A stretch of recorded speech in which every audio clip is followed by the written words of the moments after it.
Boa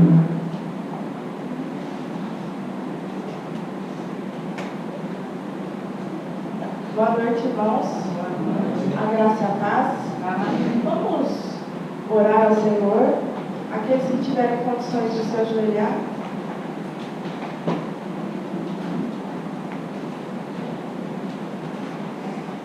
Senhor, nosso Deus e Pai, em nome de Jesus, eu quero pedir, Senhor, que o Senhor continue a falar conosco nesta noite, que o Senhor faça a Tua obra completa nas nossas vidas para esta noite, que o Senhor nos ajude, Pai, o Senhor mande tantos anjos quantos necessários, Pai, para falar aos nossos corações, que nós possamos estar dispostos, Senhor, a Te obedecer em todas as coisas. Em nome de Jesus é que eu oro e te agradeço. Amém.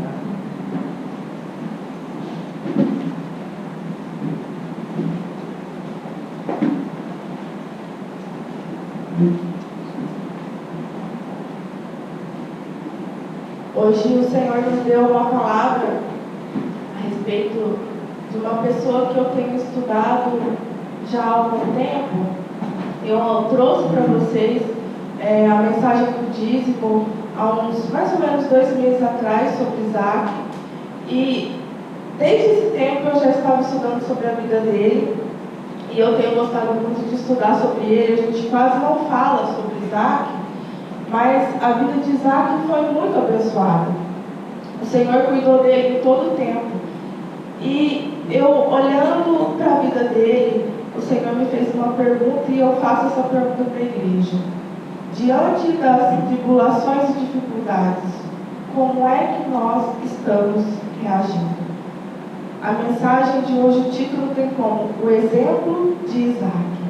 O Isaac vai deixar um exemplo tremendo para nós. Pode abrir com a Bíblia, lá em Gênesis capítulo 26.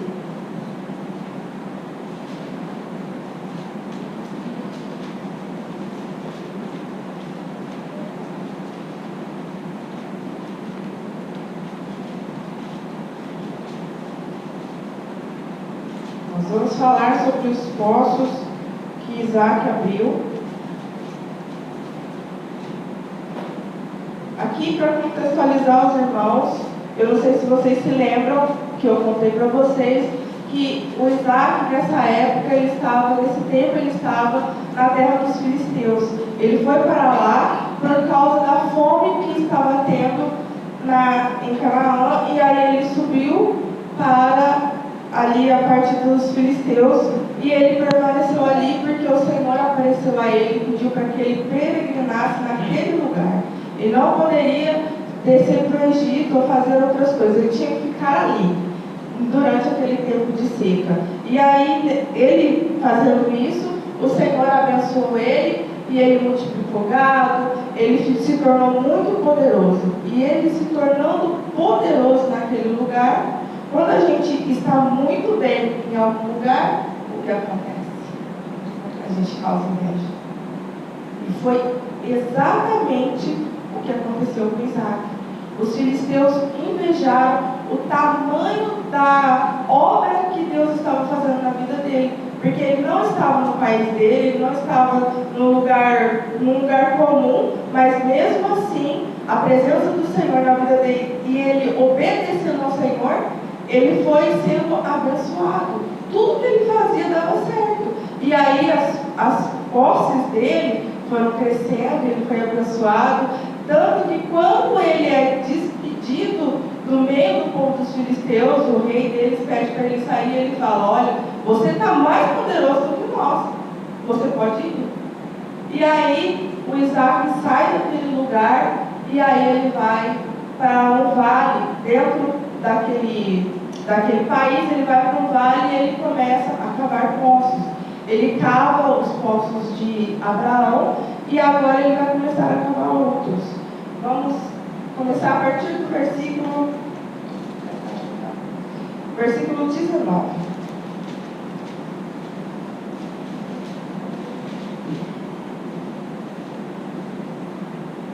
E os servos de Isaac cavaram no vale e encontraram ali um poço de águas correntes.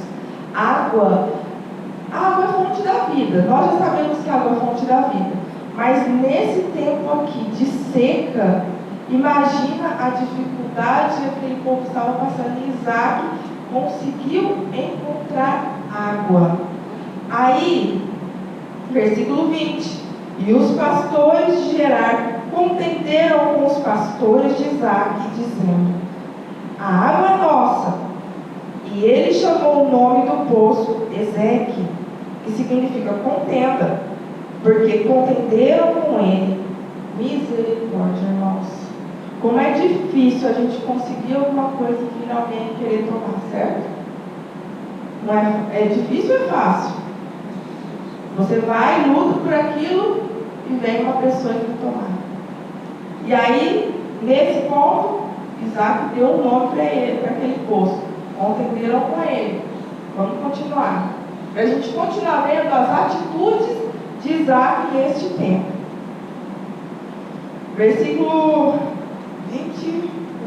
21. E eles cavaram um outro poço, ou seja, aquele contendeu. Isaac não ficou ali brigando, não. Como é que estão as nossas atitudes diante das adversidades? Vem alguém, chega e começa a dar trabalho, a gente dá vazão às nossas emoções, ou a gente fala, não, eu vou deixar, vou colocar na mão do Senhor, vou entregar para Ele, porque Ele vai cuidar desse problema para mim, assim como Isaac fez. Versículo 21 diz assim: e eles cavaram outro poço e contenderam por aquele também, e chamou o nome dele de Sitna, que significa inimizade. Mais um poço, veio o povo, não, esse poço é meu, eu quero essa água. O que ele fez? Versículo 22. E ele partiu dali e cavou outro poço, e por aquele não contenderam, e chamou o nome dele de Reobote, significa alargamento, amplitude. Ele entendeu que Deus alargou, que Deus deu uma amplitude naquele lugar para ele. Só que Isaac, vou continuar olhando o versículo para mim falar. E ele disse: pois agora o Senhor fez um lugar para nós, e seremos frutíferos dessa terra. Só que Isaac, ele não ficou parado. Mesmo que ele tivesse todos os motivos para poder ficar. Porque a gente quer um lugar de conforto, certo? A gente sempre está procurando esse lugar de conforto. Um lugar de conforto, de sossego, de descanso. Mas Isaac não parou por isso. Mesmo o Senhor abençoando ele, porque ele continuava muito rico, com muitas posses, mas ele não parou. E você? Você acha que tudo que você tem hoje espiritualmente é suficiente? Ou você está buscando mais do Senhor? O que é que você quer? Você sabe quais as promessas de Deus para a sua vida? Porque Isaac sabia.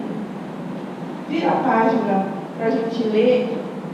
Por que Isaac não parou?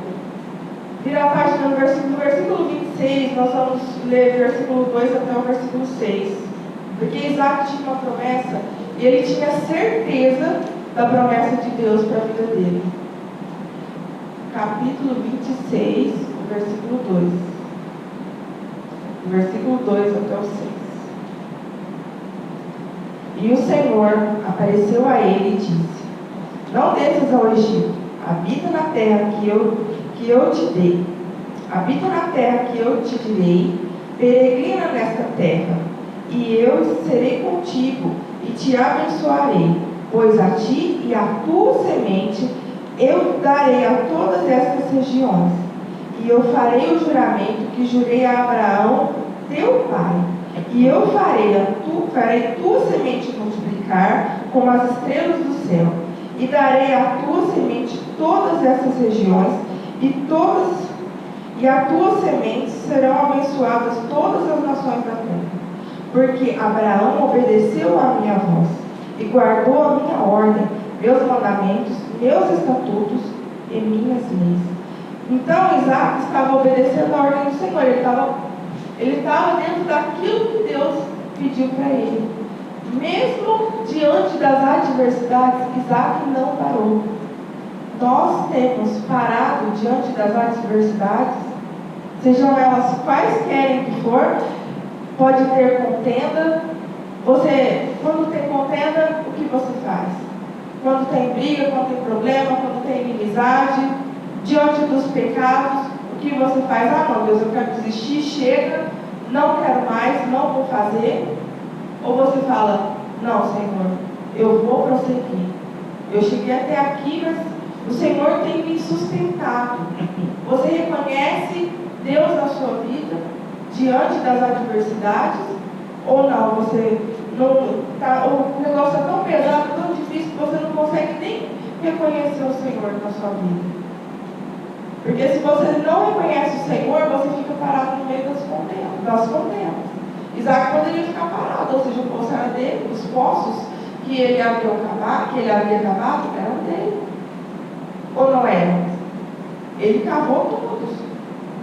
Mas diante da tribulação, da perseguição, ele já sabia o que fazer. Ele não ficou preocupado. Ah, eu vou ter que cavar outro. Ai, meu Deus, está muito difícil. Eu não quero. Não, ele perseverou e prosseguiu. E nós, muitas vezes nós paramos. Nós queremos parar, não, Senhor, eu não quero. Nossa, está muito difícil. E sabe por que eu digo isso para vocês? Porque esses tempos têm sido tão trabalhosos na minha vida, na minha casa, com relação. Vocês vão falar assim, nossa, mas de novo, com relação às finanças, eu posso dizer, o tratamento do Senhor na minha casa esse ano é esse. E aí, às vezes eu falo, nossa, Deus, eu estou tão cansada. Eu estou tão cansada de tudo isso. Mas aí o Senhor vem com essa palavra, mostrando que, independente da situação, eu não tenho que ficar parada. Eu já sei o que eu tenho que fazer. Eu tenho que prosseguir. E é isso que o Senhor espera de nós. Sabe por quê? Porque nós ficamos parados e o negócio, a coisa não anda. E aí depois a gente fica cobrando do Senhor. Senhor, você não vai fazer nada por mim. Senhor, você não está me vendo. Mas o Senhor já deu promessa. Você sabe quais são as promessas de Deus para a tua vida, para a tua casa? Se você não tiver consciência das promessas de Deus para a tua vida e para a tua casa, nada vai poder ser feito. Porque você não vai ter fé, você vai ficar com preguiça de fazer as coisas. Na zona de conforto, não, tá bom, deixa assim, porque eu estou cansado, não quero mais. E nós não podemos ser assim, nós temos que ser como Isaac. Isaac sabia, independente dos problemas, ele continuou e continuou cavando. Vamos continuar lendo aqui. Versículo 24. Versículo 23. E ele foi dali para Berseba. E o Senhor apareceu a ele naquela mesma noite. E disse, eu sou o Deus de Abraão, teu pai, não temas, pois eu estou contigo, e te abençoarei, e multiplicarei a tua semente por causa do meu servo Abraão. E ele edificou ali um altar, e invocou o nome do Senhor, e armou sua tenda ali, e os seus servos, e os servos de Isaque, que cavaram um poço.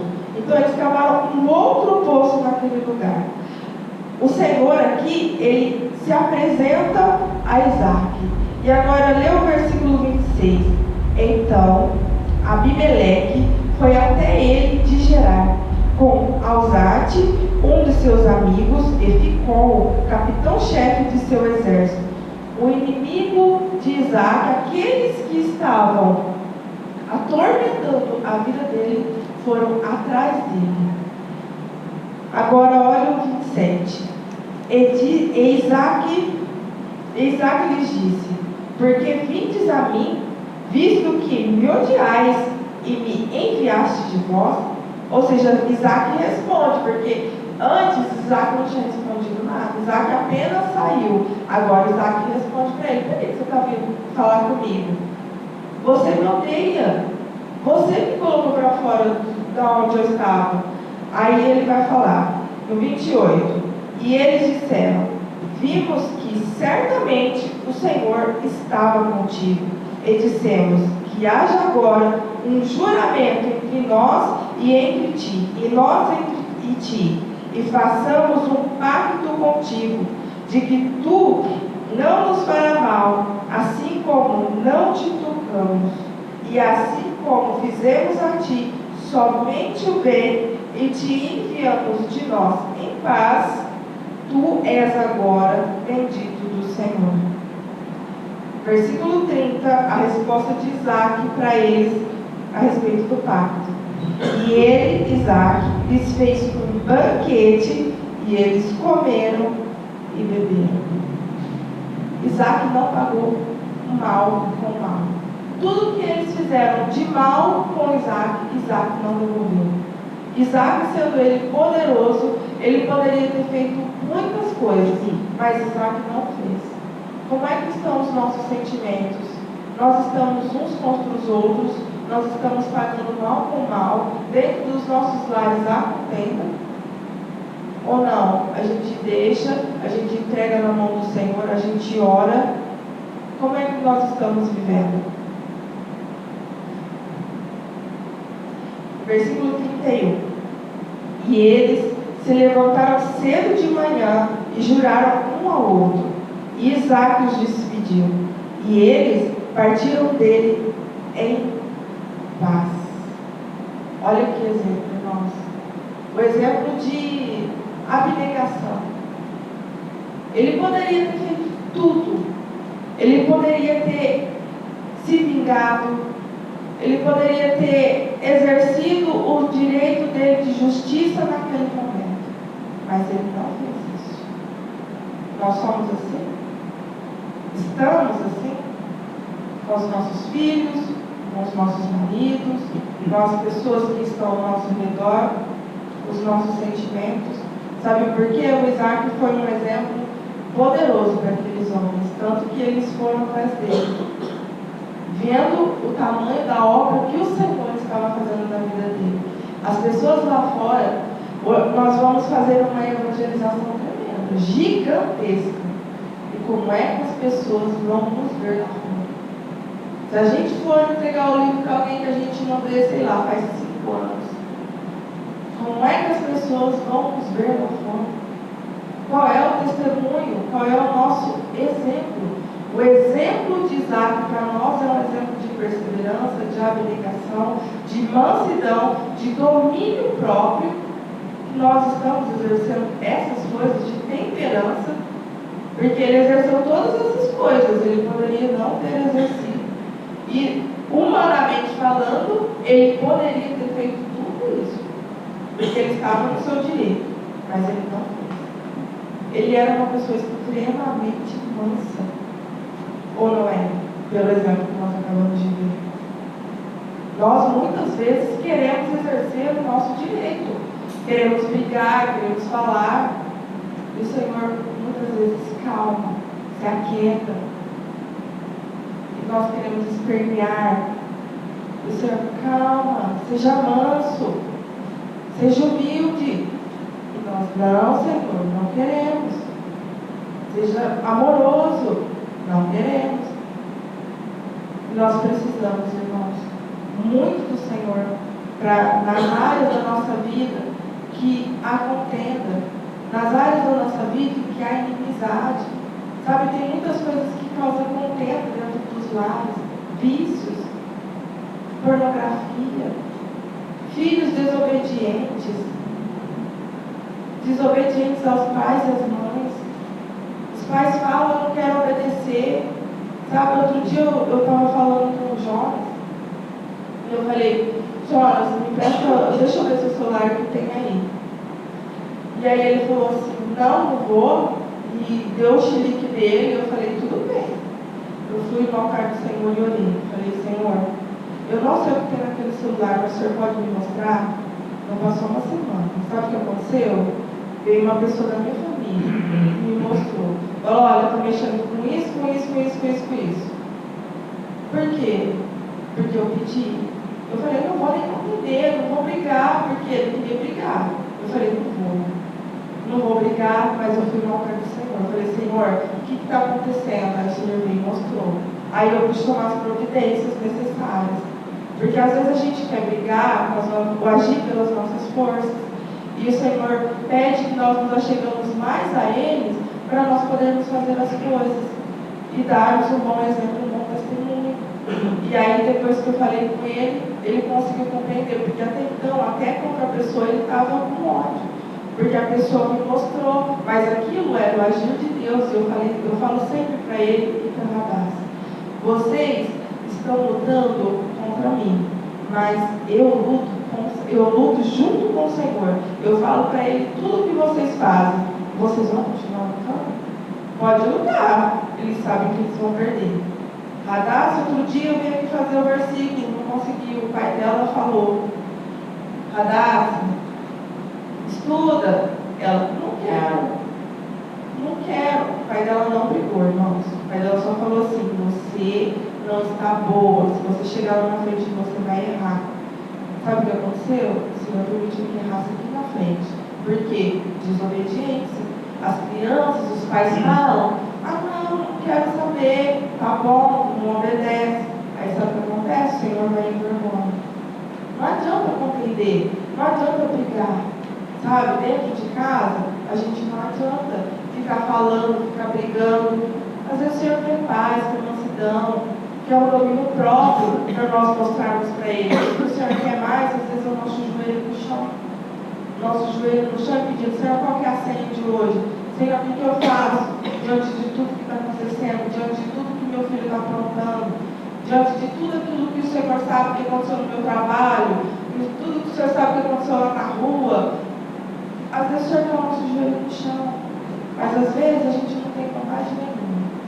A gente não está disposto, porque está cansado, porque tem a zona de conforto e por tantas outras coisas. Porque você sabe, pede para o Senhor te mostrar aonde você tem parado, o que tem te prendido, qual é o exemplo ruim que você tem na sua vida. Ou se você tem dado um exemplo, um testemunho bom como Isaac, que o inimigo teve que ir atrás dele para fazer um outro juramento de paz. Porque até então o inimigo queria que ele saísse porque eles estavam com medo. E agora ele queria paz. Por quê? Porque ele sabia que o Senhor estava com ele. Nós precisamos romper em fé na nossa vida. Nós precisamos romper em fé juntamente com o Senhor. Vamos nos levantar para adorar o Senhor nesse momento. Amém?